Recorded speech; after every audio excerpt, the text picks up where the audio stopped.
What's going on, y'all? All right.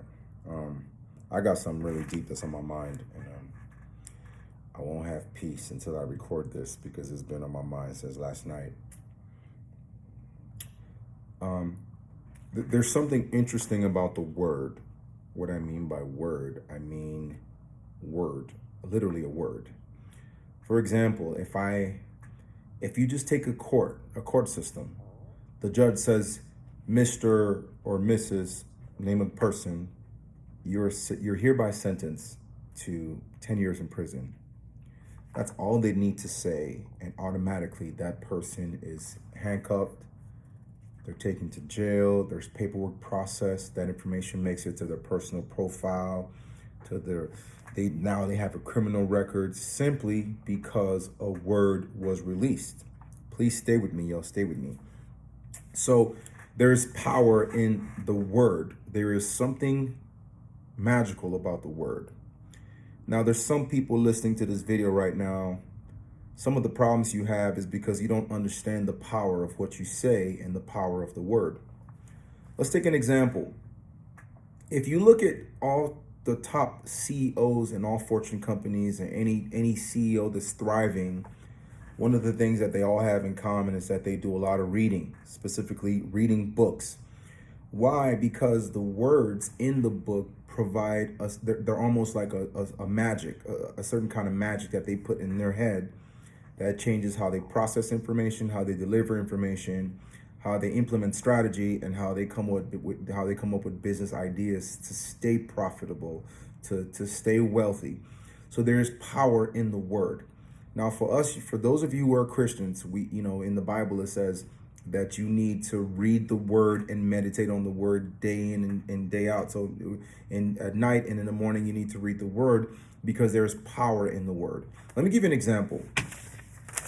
Look at this right here. It says, now, I want you to read this as loud as you can without moving your lips. Go ahead, try that. You can hear that.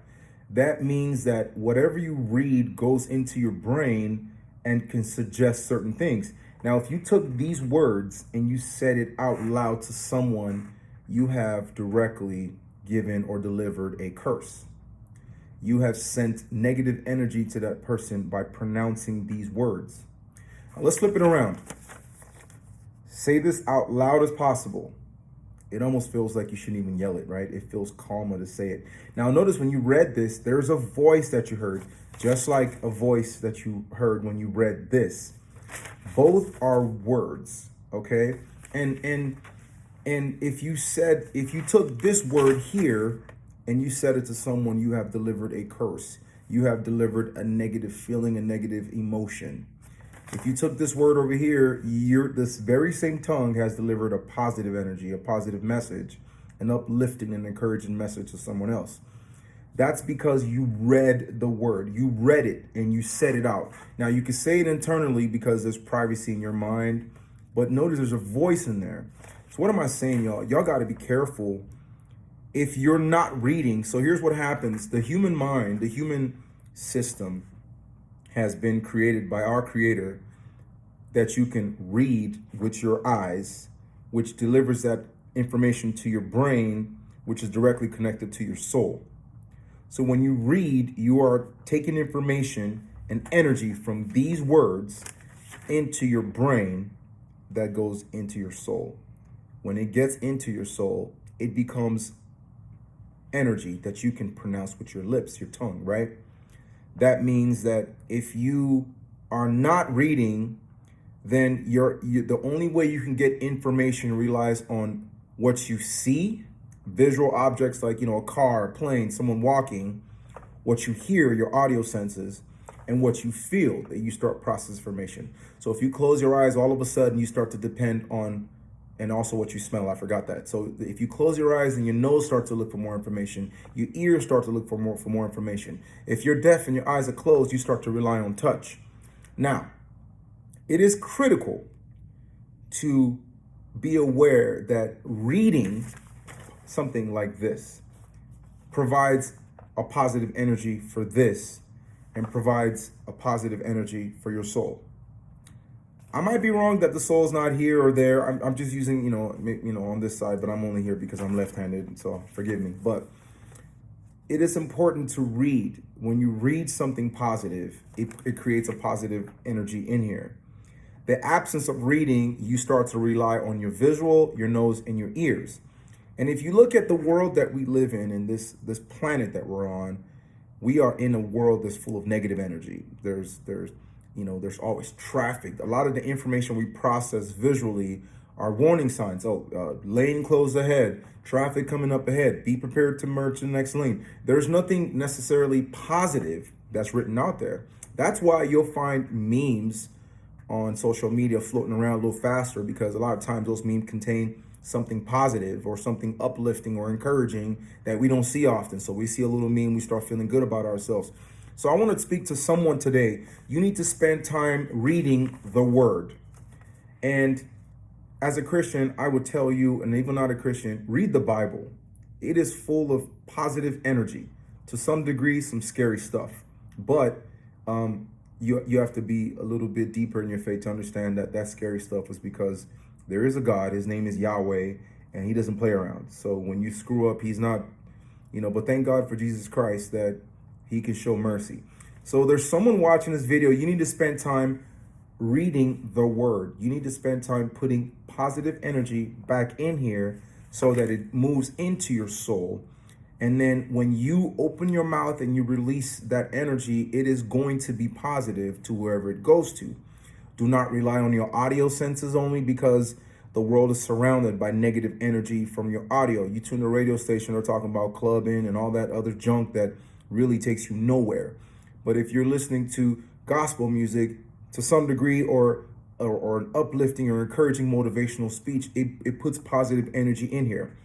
Now, I'm not saying don't hang around non-positive people, because to some degree, your positivity could be an influence on their negativity, and vice versa. Their negativity can influence your positivity.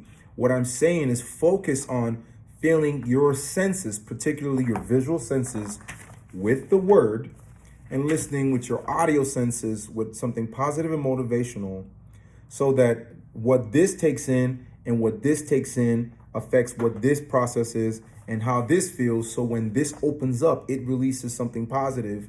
And that positivity is not, now let's put, religion aside. This isn't just religion. This is basic human engineering. If you, like I said at the beginning of this video, if you look at all the CEOs, the rich folk, they read books. Read a good book. Some of those books aren't exactly biblical, but they are talking about a human engineering aspect of how you can develop your mind and improve your critical thinking skills, improve your communication. Because think about it.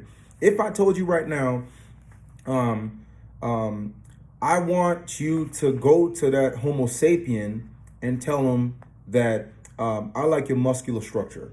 If you don't know what a Homo sapien is and the muscular structure, there's going to be some confusion in the comprehension of the message I've just given to you. But if I said, go to that guy standing over there and tell him that you like the way his body is built, you might be able to process that. That is because you might not be familiar with the word Homo sapien or muscular structure. But the more that you read, the more that you expose this to this, you start to gain new words and new concepts that encourage this and changes the way this feels and changes what comes out of here. Think about it. I went back to the judge saying you're hereby sentenced to, life in prison or 10 years, and then, all these processes happen. A man and a woman, I want you to process this for a second. A man and a woman get together and get married, and they simply need to say, I do. 2 words, and they are bound with each other for the rest of their lives. Or if they split, it forces property to be cut in half, and this whole messy structure takes place for simply uttering the words, I do. We all know that you can have the biggest hall in the world, the smallest hall in the world. It doesn't really matter. The marriage officially becomes, the marriage is official the moment one person says, I do, and the other one says, I do. Just 2 simple words is what binds 2 human beings together. That means the word is extremely powerful. So my question for you today is, what are you reading? What are you putting in your mind? What are you exposing your senses to? Now, I'm not here to say that I don't hear bad stuff or I don't read. We're humans. I'm just saying, you have to make a conscious effort to keep this a priority. 10, 15 minutes every day reading the word. If you can't read the word of God, read the Bible, read the book of Proverbs, the book of James. It is filled with wisdom.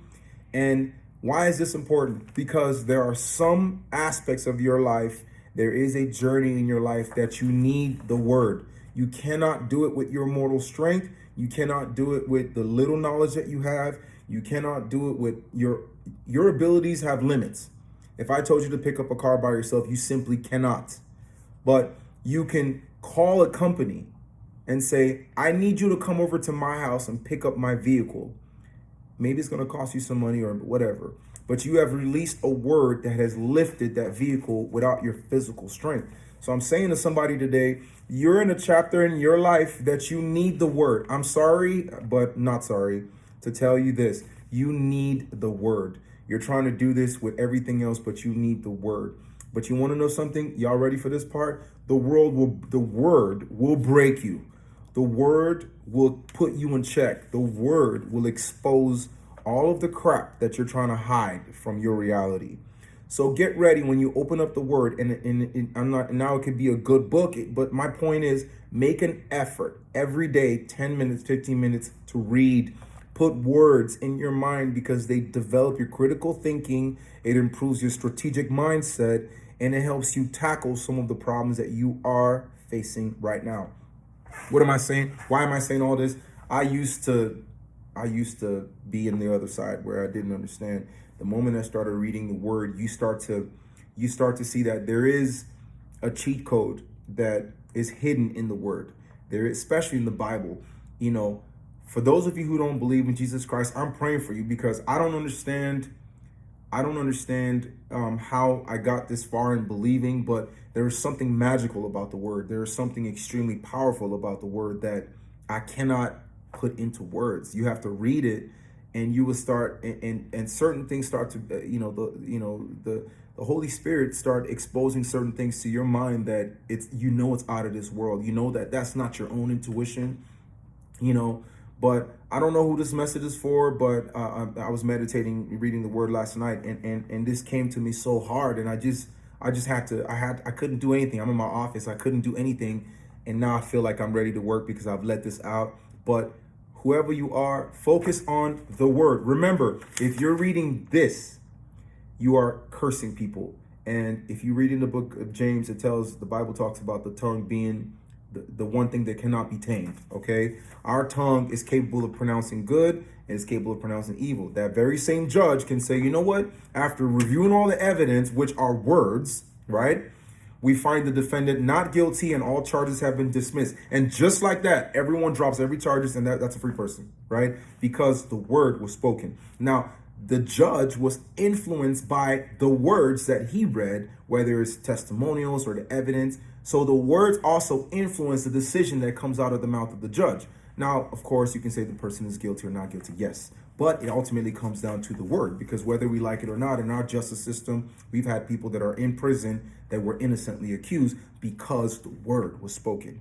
So, in summary, I want you to leave a comment down below if you felt like this was for you. I know I get messages from people that say, hey, what you said was for me. I appreciate that. But if you want to leave in a comment below, give me your perspective on this. I'm curious to hear what y'all have to say because this just really came to me really strong last night. But it's all about the word, y'all. Read the word. Remember, if you read this, that's what this is going to say. That's what this is going to think. That's what this is going to feel.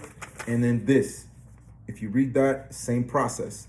So I repeated myself many times because repetition creates, it hammers it better. I don't know if this video is going to flip the words back, but you're smart. You could read it. So whoever you are, this message is for you. Read the word, because this part of the journey needs you to read the word, because this is a cheat code for life and it's a cheat code for death. So what you say with your mouth is pretty much what is going to be your reality, So, all right, y'all. I didn't mean to speak this long. It's about 15 minutes, but I hope this was a blessing to you. And don't be selfish. If you feel like this is going to help somebody else, share it. I mean, I'm just doing this because, when I receive these messages, I feel like it's my responsibility to deliver it to y'all and whoever this is built for. And but make sure you share it, because this can help someone out there. I'll be sure to let the privacy be public so you can share it with anyone. But it's all about the word, y'all. Now that's my word. I'm out. Peace.